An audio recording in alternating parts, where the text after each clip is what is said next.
Eric Murphy had lived on his property for over a decade, long before the sprawling, uniform homes of the Oak Ridge Homeowners Association had encroached on his land.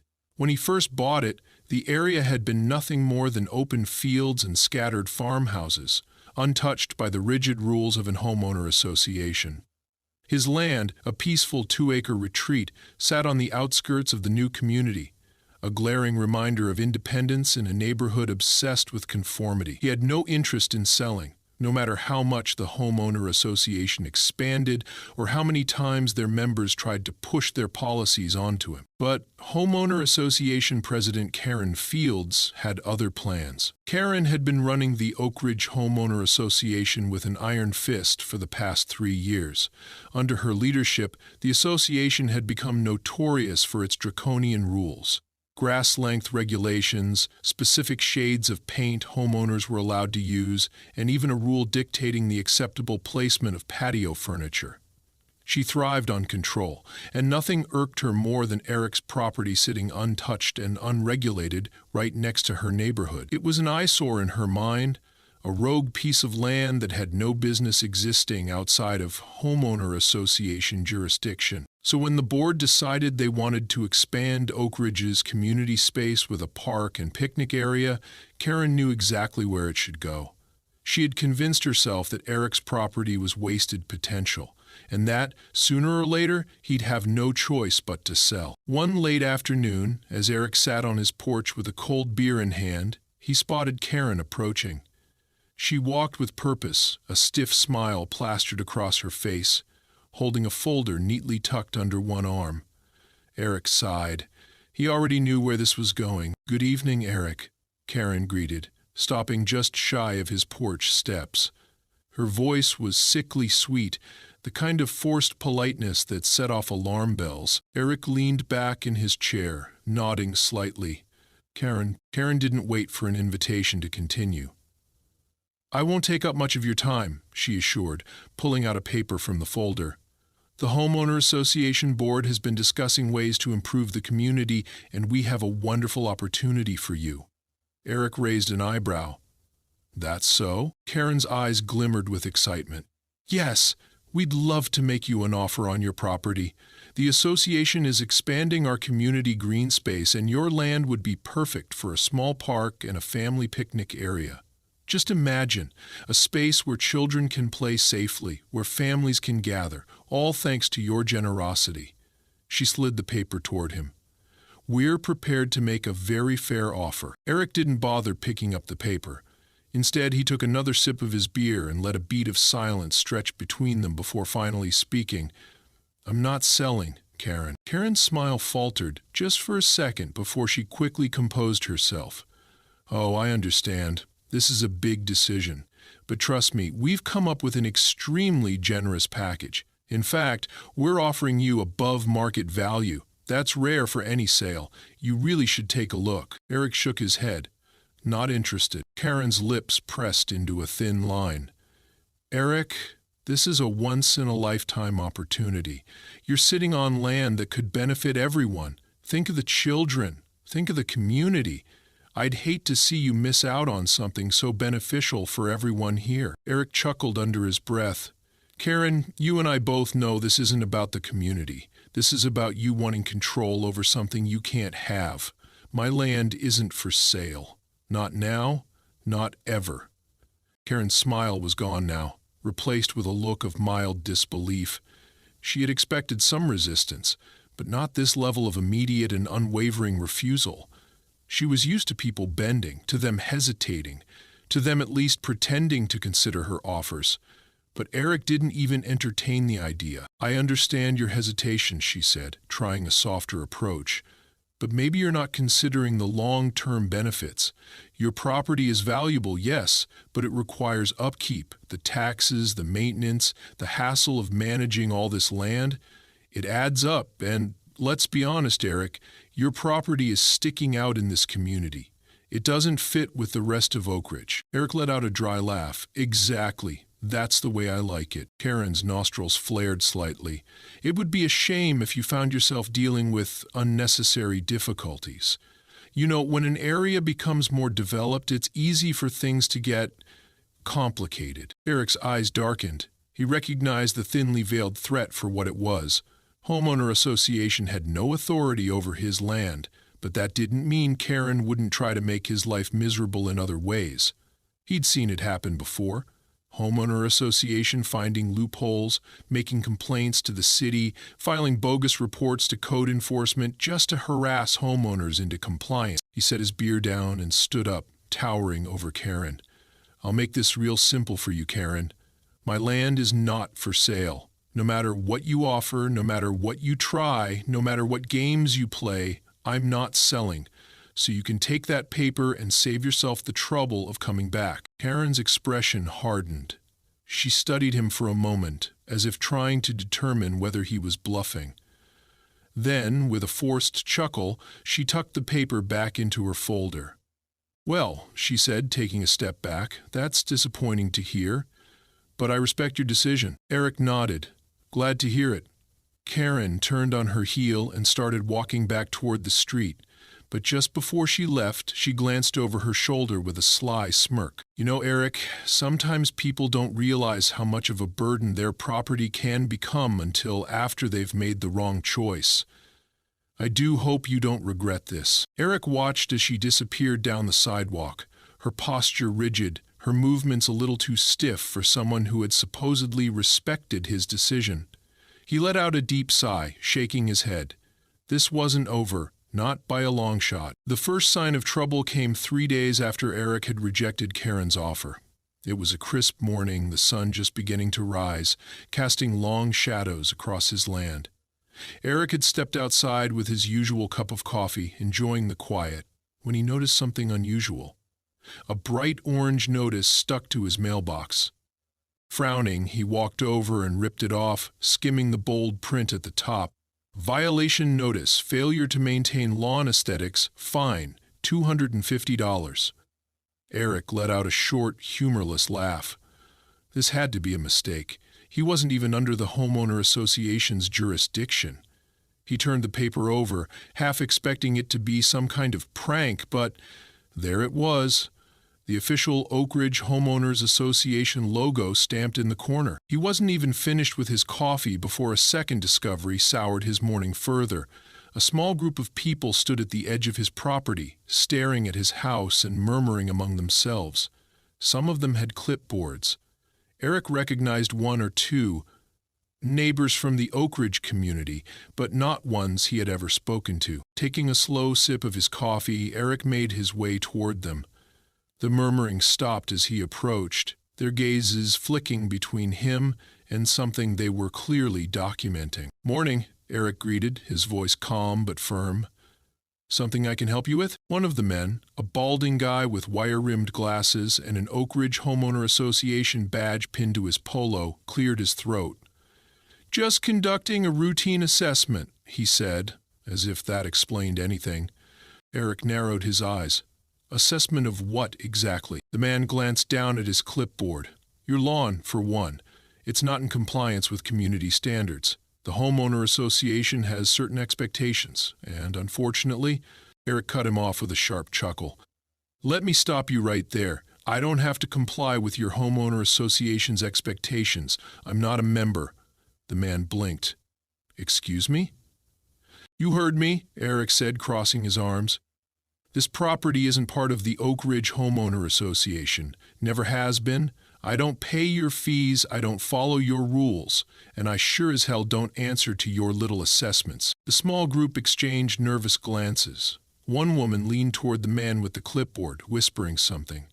Eric caught the way the man's face twitched with irritation before he straightened his shoulders. "Well," the man said, clearly trying to recover, "that may be. But your property borders homeowner association land, and as such, your upkeep impacts the visual harmony of the community. The homeowner association has the right to enforce basic standards on neighboring lots to maintain property values." Eric took a slow step forward, towering over the man. "That's so?" he said, his voice dangerously calm. The man faltered. Yes, and if violations aren't addressed, fines will be issued. The homeowner association has the authority to escalate unresolved issues to the county if necessary. Eric's jaw tightened. This wasn't just about a lawn. This was a power play. Karen's first move. He held the clipboard guy's gaze for a long, tense moment before letting out a deep sigh. "All right," he said. "You do what you gotta do, and I'll do what I gotta do." With that, he turned on his heel and walked back toward his house, leaving the group standing there, visibly uneasy. The next week, things escalated. First, it was the mailbox. One morning, Eric found it had been knocked clean off its post. The wooden base splintered as if it had been kicked or rammed with something heavy. He had to admit, it was a nice touch. There was no proof, no cameras, just a mysteriously destroyed mailbox that someone could argue was an accident. Then came the letters. Every other day he found a new notice stuffed into his doorframe. Some were about his unkempt lawn, others claimed he had an unauthorized structure on his property, his shed, which had been there for years.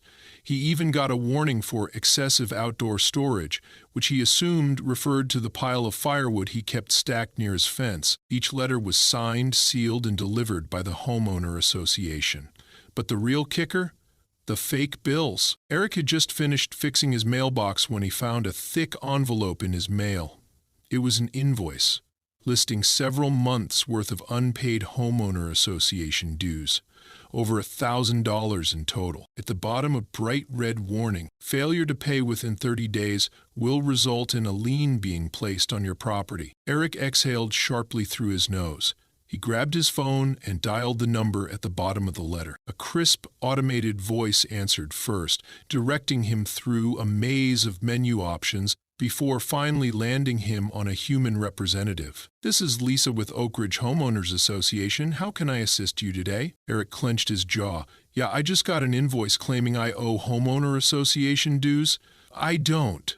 My property isn't under homeowner association control, so I'd love to know what kind of scam you're running." A short pause, then a patronizing chuckle.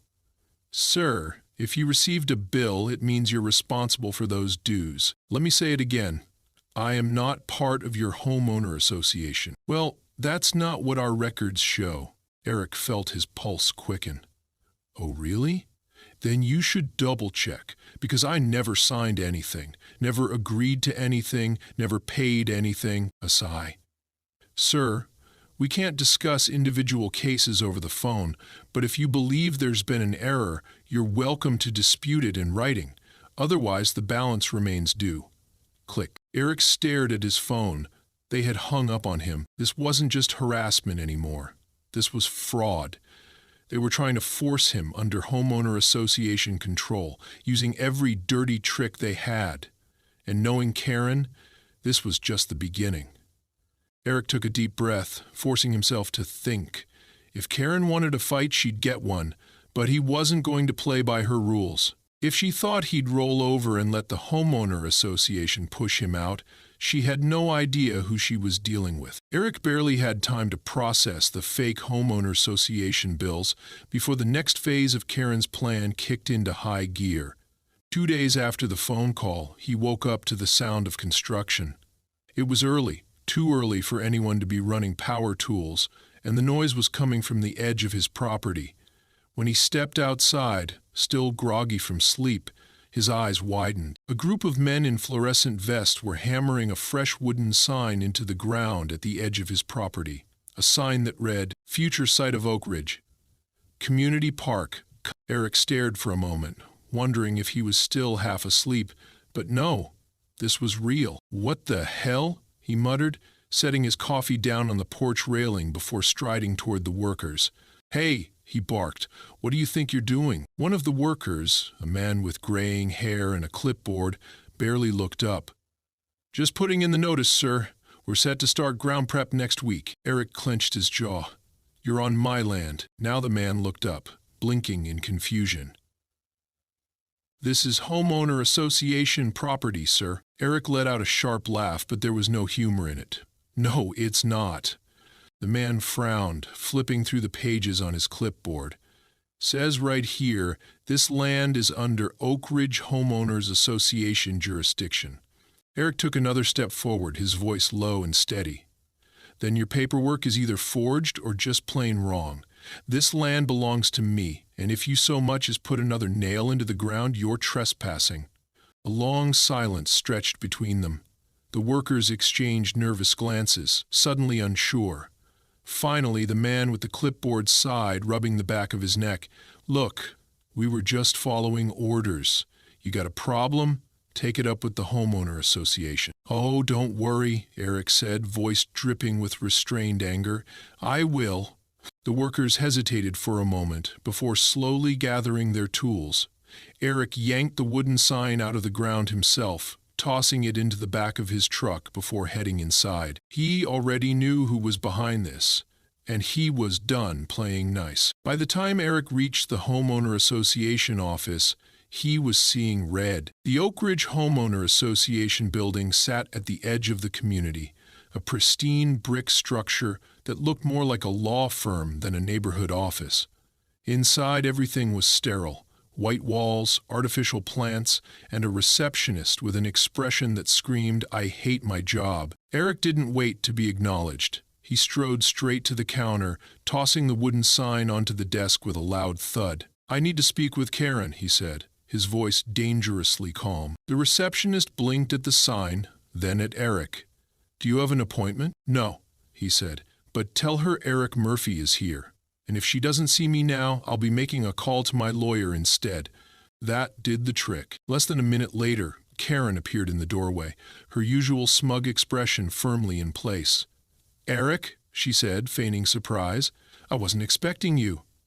"To what do I owe the pleasure?" Eric clenched his fists. "Cut the act, Karen. I just caught your crew trying to stake claim to my land. Care to explain?" Karen's lips curled into a tight smile. "Oh, that? Just a misunderstanding. Our records show that your property was recently incorporated into the Oak Ridge Homeowner Association district. It must have been a clerical error on your end." Eric took a deep breath, forcing himself to stay calm. "Karen, we both know that's a lie. You have no legal authority over my land." Karen sighed dramatically. "That's debatable. The board voted to expand our jurisdiction to include bordering lots. It's all perfectly legitimate." Eric's eyes darkened. "The board doesn't have that power." "Actually," Karen said, tilting her head, "we do. Under the new Oak Ridge Community Planning Initiative, we were able to pass a motion that allows us to annex underdeveloped properties adjacent to homeowner association land, provided it benefits the community." Eric's jaw clenched. "So what? You just decided my land belonged to you?" Karen gave a slow, deliberate nod. "In a manner of speaking, yes." Eric exhaled sharply. He had dealt with a lot of bureaucratic nonsense in his life, but this was outright theft. You do realize that what you're doing is illegal, right? You can't just claim land that isn't yours." Karen let out a soft chuckle. "Oh, Eric, you're thinking too small. This isn't about taking your land. It's about making the right choice for the community. You can fight us all you want, but the reality is this is happening. The county supports us, the board supports us, and soon even the courts will see things our way. It's only a matter of time." Eric could feel his blood pressure rising. "You're insane if you think I'm going to let you steal my property." Karen sighed, shaking her head. "That's the thing, Eric. It doesn't have to be this difficult. You could make this easy. For both of us. We're still offering you a generous buyout. More than your land is worth, frankly. Take the deal, and you walk away with money in your pocket." Eric let out a dry laugh. "You really think I'm going to let you bully me into selling?" Karen's smile faded. "I think you're making a mistake." Eric met her gaze without flinching. "And I think you've underestimated just how stubborn I can be." A flicker of irritation crossed Karen's face before she quickly masked it with indifference. "Fine," she said, voice clipped. "Then we'll do this the hard way." Eric leaned in slightly, lowering his voice. "You better believe we will." Without another word, he turned on his heel and walked out of the office, slamming the door behind him. He had hoped Karen would back off, that maybe, just maybe, she'd see that he wasn't going to roll over. But now she had made it clear. She wasn't going to stop until she got what she wanted. Eric had no choice. It was time to prepare for war. Eric had dealt with a lot of homeowner association nonsense in the past few weeks, but nothing could have prepared him for the stunt Karen pulled next. It was a little past noon when he heard the loud thud of something heavy hitting his front porch. Frowning, he set down his wrench. He'd been in the middle of reinforcing his mailbox post, just in case the homeowner association tried anything again, and wiped the sweat off his forehead before heading toward the sound. A thick envelope sat at the foot of his door, the kind of legal-looking package that never brought good news. The Oak Ridge Homeowners Association logo was stamped in the corner in bold blue letters. Eric sighed, already knowing this was another one of Karen's games. He picked up the envelope, ripped it open, and scanned the contents. His stomach tightened. Notice of community property transfer. The document claimed that, as of that morning, Eric's land was now officially part of the Oak Ridge Homeowner Association jurisdiction. Not a suggestion, not a request, a done deal.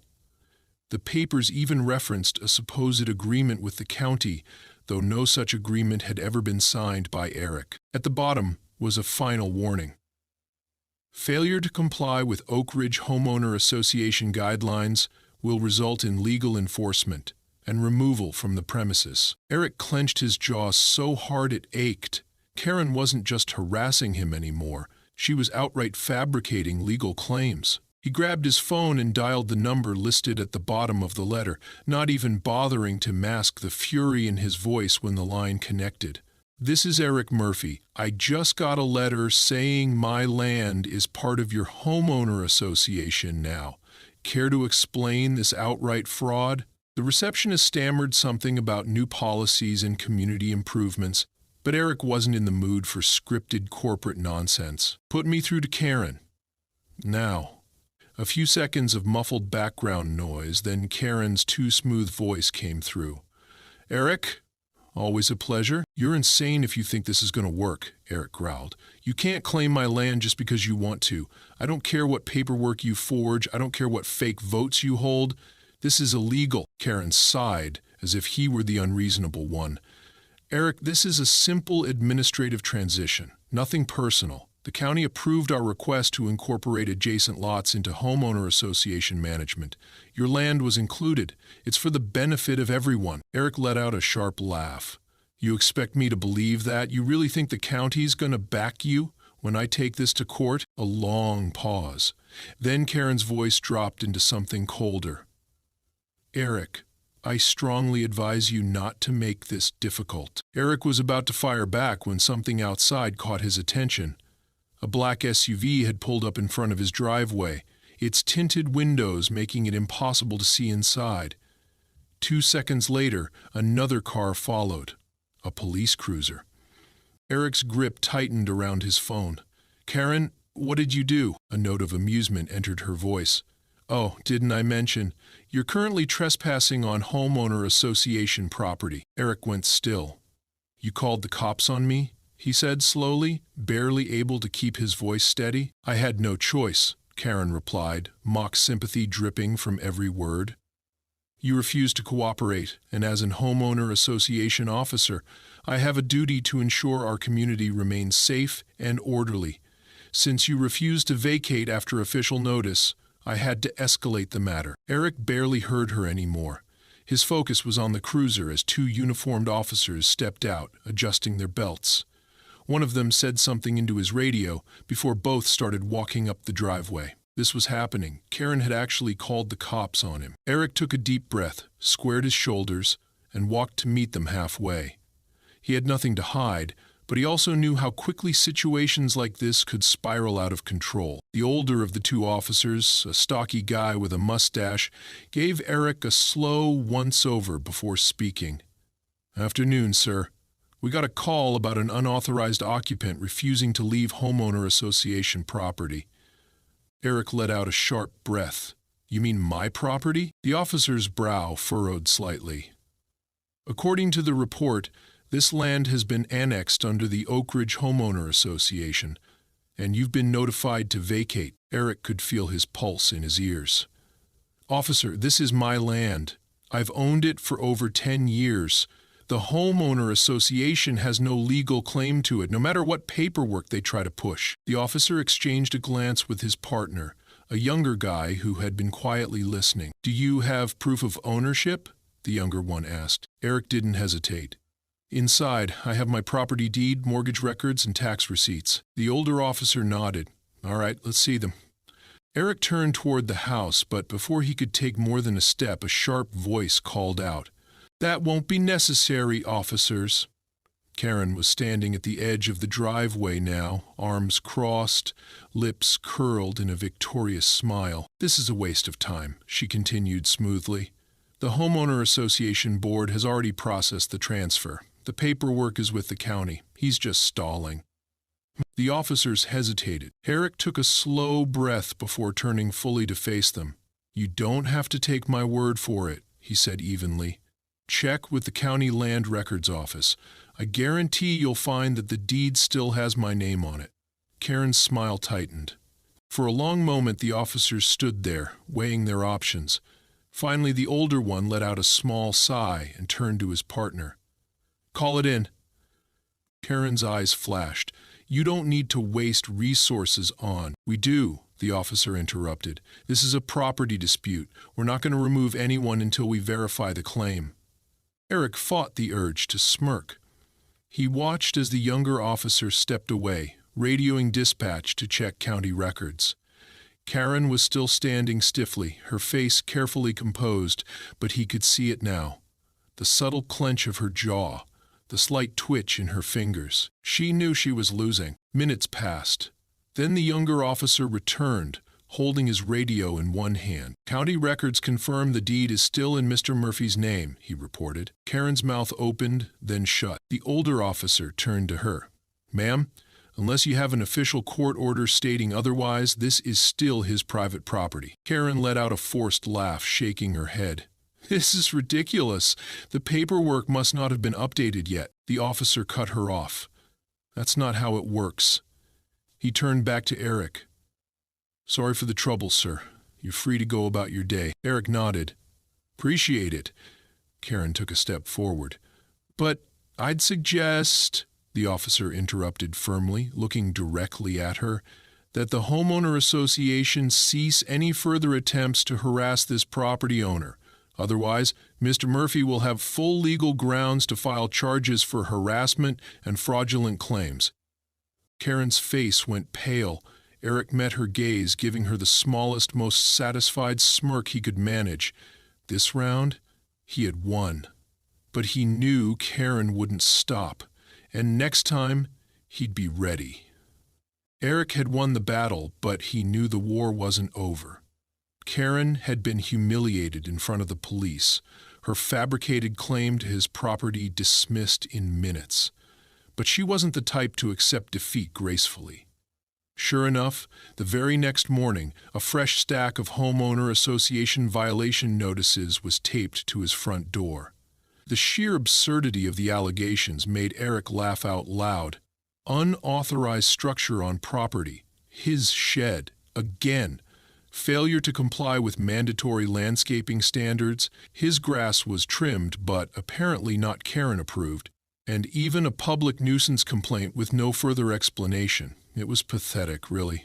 She was grasping at straws, trying to wear him down, hoping that constant harassment would eventually make him give up. Eric shook his head, crumpling the papers in his hand. If Karen thought he'd be intimidated by more empty threats, she was about to learn just how wrong she was. He went inside, set down his coffee, and pulled out his laptop. It was time to go on the offensive. The first thing he did was file a formal complaint with the county recorder's office, notifying them that the Oak Ridge Homeowner Association was attempting fraudulent annexation of private property. He provided copies of all the fake bills, the illegal notices, and even a transcript of his conversation with the police officers. Then, he took it a step further. Using public records, he started digging into the Homeowner Association's finances. He wasn't an accountant, but even a casual review of their annual reports showed something shady. Excessive administrative fees, unexplained budget surpluses, and emergency funds that had never been disclosed to residents. It was exactly the kind of thing that could blow up in their faces if it got into the right hands. Within a week, the cracks in Karen's carefully controlled empire began to show. It started with a petition, one Eric had discreetly circulated among the residents of Oak Ridge. Many of them had already been growing resentful of the homeowner association's authoritarian rule, but few had dared to speak out. Now, emboldened by Eric's resistance, they started signing their names, demanding a full audit of the homeowner association's finances and leadership. Karen, of course, tried to squash it. She sent cease and desist letters to Eric, claiming he was spreading misinformation. She tried to hold emergency meetings to reaffirm her control over the board, but it was too late. The police had already flagged the homeowner association for fraudulent property claims, and when county officials started their own investigation into homeowner association's financials, the local news picked up the story. Eric hadn't expected it to go viral, but once it did, there was no stopping it. The headline hit the town like a bomb. Oak Ridge Homeowner Association president under investigation for property fraud and financial misconduct. Karen's face was plastered on every local news site, caught in a candid photo looking exactly as smug and entitled as she was in real life. The article detailed how she had fabricated property annexations, illegally issued fines, and mismanaged homeowner association funds to the tune of thousands of dollars. By the end of the week, the county launched a full-scale investigation. Residents started coming forward with their own horror stories: wrongful foreclosures, sudden fee hikes, even harassment over minor infractions. The Oak Ridge Homeowner Association, once feared and obeyed, was now in complete disarray. Then came the lawsuits. Several homeowners filed class action suits against the Homeowner Association, seeking compensation for years of wrongful fines and property violations. Eric's case, attempted land theft, was at the top of the list. Karen tried one last desperate move. A week after the scandal broke, Eric saw her SUV pull up outside his driveway. But this time, there were no smug smiles, no fake pleasantries. She stormed up to his porch, eyes wild, hands shaking with barely restrained rage. "You did this," she hissed, jabbing a finger at him. Eric leaned against his porch railing, completely unfazed. "No, Karen. You did this to yourself." She let out a bitter laugh, shaking her head. "You think you've won? You think they won't just replace me and keep running things the same way?" Eric tilted his head. "Maybe, but you won't be there to see it." Karen's jaw tightened. For the first time, Eric saw fear in her eyes, and then, before she could say another word, her phone rang. She stared at the screen for a long moment before answering. Eric couldn't hear the conversation, but the way her face drained of color told him everything he needed to know. The Homeowner Association board had just voted her out. Karen hung up the call, swallowed hard, and turned away. She left without another word. Karen was gone, but Eric wasn't done yet.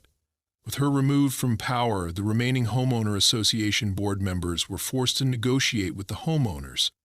The ridiculous fines were revoked, the fraudulent property claims were dropped, and most importantly, Oak Ridge Homeowner Association was permanently barred from expanding its jurisdiction beyond its existing lots. Eric, he kept his land. Every inch of it. And just to make sure Karen never forgot, he put up a new sign at the edge of his property. Big, bold, impossible to ignore. Private property, not homeowner association territory. Just in case the next Karen got any ideas.